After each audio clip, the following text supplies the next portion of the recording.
Hey folks, Tracy. Continuing with a series of why and I'm speaking for myself, but both Don and I decided to restore our whole food, plant-based, vegan, or mostly vegan diet. And I'm going to call this particular reason a change of heart, a change of mind, or perhaps more appropriate would be to say being born again of the Spirit, but maybe not the way you think. So I'm going to read just briefly a few traits, or actually strengths, as outlined by Tom Rath in this book, Strengths Finder 2.0, which I first came across decades back. And at the time, there was a code inside the book, and you can get online and take a half-hour or so long test where they ask questions and you're answering, and it's sort of valuations. You're choosing between things that are more important to you. You have to pick what's most approximating your normal tendencies, values, attractions, whatever. So it's a whole composite. And after you do that, you are shown your top 5 strengths according to how he's outlined here, which what I really found interesting is just so many things in here that I'd never considered a strength, including pretty much every single one of the ones that reflected me. And I'm going to just briefly read 3 of the 5.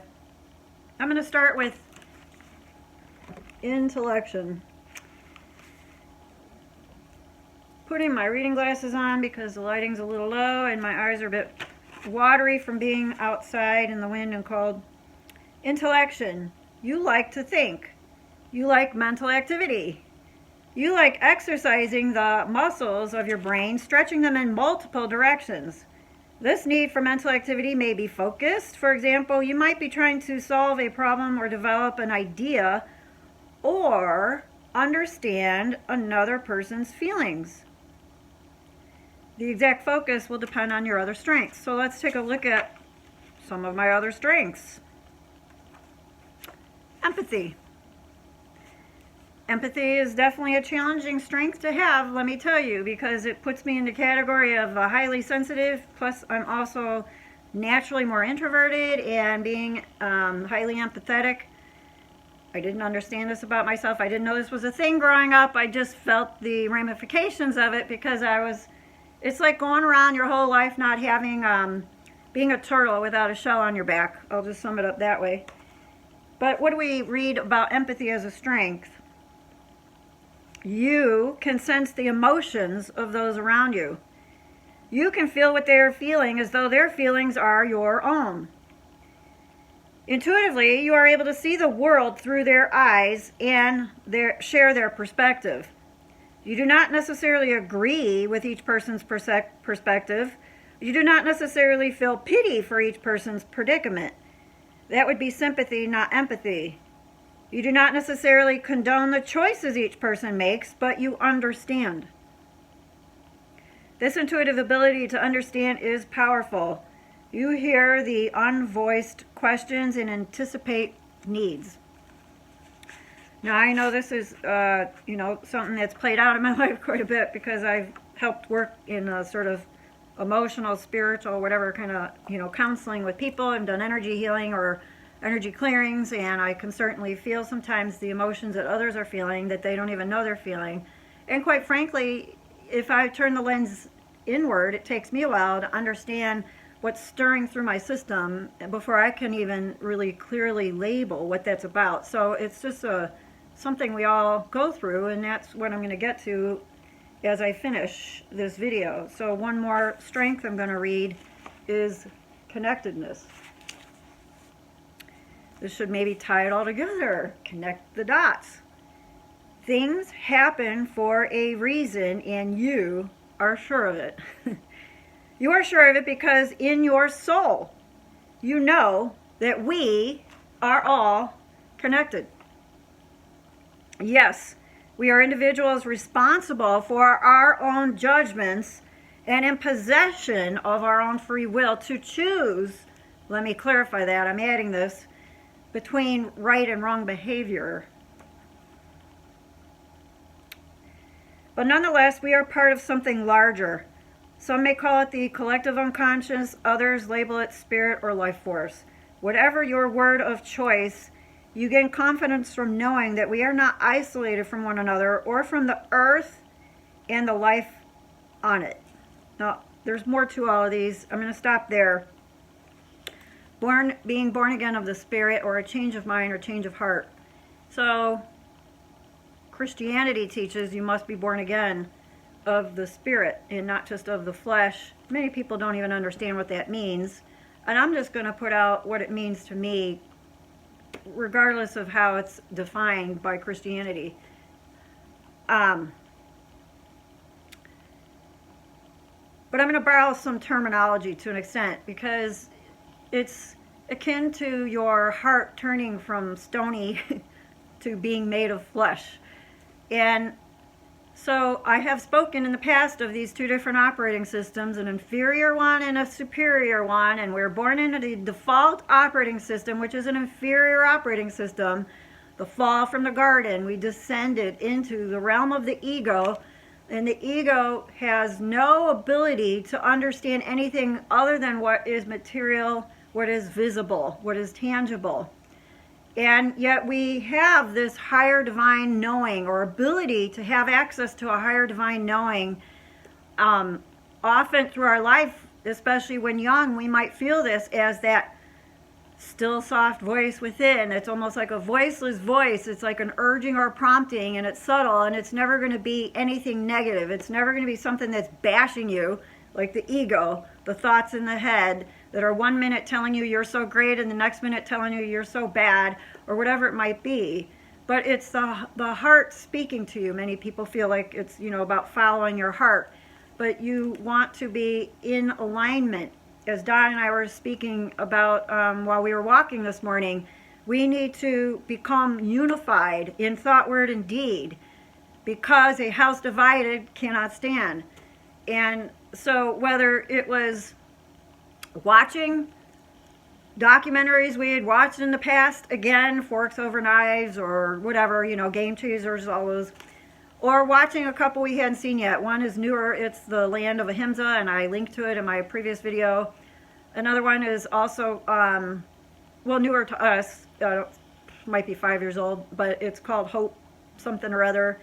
Plant-based News on YouTube. He links all these documentaries, and he's part of even producing some of them. So I would suggest going there to find them, or I'll link to them down below. But sometimes the videos have footage that are very difficult to watch, especially as someone who's very empathetic and someone who can connect the dots and who likes and then ends up thinking about all these things and how to solve a problem. So for me, for us, it was just a knowing without a doubt. And our hearts broke open, the stoniness, that the walls that came back in and clouded our heart, and especially while low carb, over our years, the past several years, just dissolved and melted away. What was left was like pain and remorse and regret. Like, how could we have fallen for this again? So when you have a high degree of empathy, it is very difficult to watch the incredible unnecessary suffering of these other sentient beings and not feel it as if it's your own beingness being affected, that's going through that very process. And it's very difficult with the strength of connectedness to not tie it all together and realize that as we treat our animals, as we do this as a culture, as we continue this carnistic path, it is going to be reflected back out in how we are treating each other and how our collective humanity responds. And if we want to have greater peace, greater togetherness, unity, not just within ourselves, but collectively, a greater ability to thrive, to feel good, to age well, to age with grace, to have the vitality, energy, creativity, inspiration, love, and sense of meaning and purpose in our life as we age through the decades, then we have to recognize that what we are doing over here, whether you're the one participating or not, whether I was the one directly participating in those slaughterhouses or those capos, or even just on a small local, rural farm, I basically paid the hitman, and there's this Hope documentary is actually mostly filmed in Europe, and several of the people speaking are ex-farmers, one of which says, I finally realized I was just basically being a paid hitman, and when I finally put that together, I walked away, because it's a horrific industry, and it is just got to be incredibly damaging psychologically, spiritually, just to the people working there, not to mention all the rest of us. And yes, while the whole global warming thing may be something in and of itself I don't want to go into, there are definite, clear impacts to the environment from this need to have meat as the center of the plate, and in growing numbers, so 76 billion animals dying annually for food. The cruelty, the pain, the suffering, the amount of chemicals, antibiotics, things that are being pumped into these animals just to keep them well through completely unnatural conditions.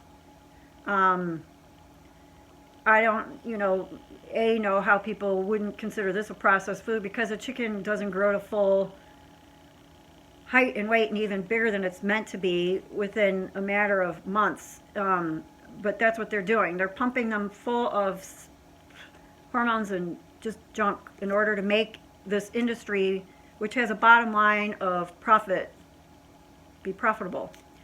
And not only that, but we are paying for this, whether we're vegan or not, through our tax dollars, because they get subsidized. So if the subsidies were taken away, in the very least, the true cost of these foods would then cause people to have to make changes to their diet, and that to me would be the best start. But this is a reason, the final coup d'etat recently was our trip to the local dairy farm, and while it can look idyllic, and I don't know that I presented this well enough in the video, nice little pond, a bunch of free birds there, and it appears to be some animals roaming around rather freely. There really is a sort of cognitive decline or discomfort that one feels in their spirit when walking through, if you're awake enough, if you have enough empathy or connectedness to feel it. And the problem is most of us don't. We're so shut down, and we're operating from this inferior operating system, the mind, the chatter, the intellect, the ego that tells us we have to have this in order to be healthy, and vegans are weak, and all these memes and things that get in our head about diet and health. They're influencing our choices, and they become our reality because we believe them. We make them so. And so we've had to have a change of mind, which then was followed by a change of heart. We decided that our discomforts could be addressed and were minimal compared to the greater good or damage that was being incurred through our choosing to continue to eat animal foods. And aside from that, like I mentioned in my first video, I just was losing the taste for those foods to begin with. But it's been quite a journey and a process as we close out 2022. A lot of pain from having misled people. We feel responsible. We feel responsible, in fact, for becoming part of the hate. And at one point someone said I was mocking vegans, and I said I wouldn't mock vegans, but honestly I look back at old Instagram posts and realize, man, I was just as much of a jerk as many of those other people who put out jerky posts or leave jerky comments and just bashing, and if I don't want that in the world, I have to stop it. It all starts and ends with me as an individual. So I hope this message makes sense, and I'd like to talk more about the workings of the mind and the heart and the spirit and the emotions, because that's where I excel and have the greatest amount of connectedness to, because of how much I've worked on my own self throughout my whole life. What I have given to myself, I would like to now be able to give to others. So blessings again, and stay tuned for the next video.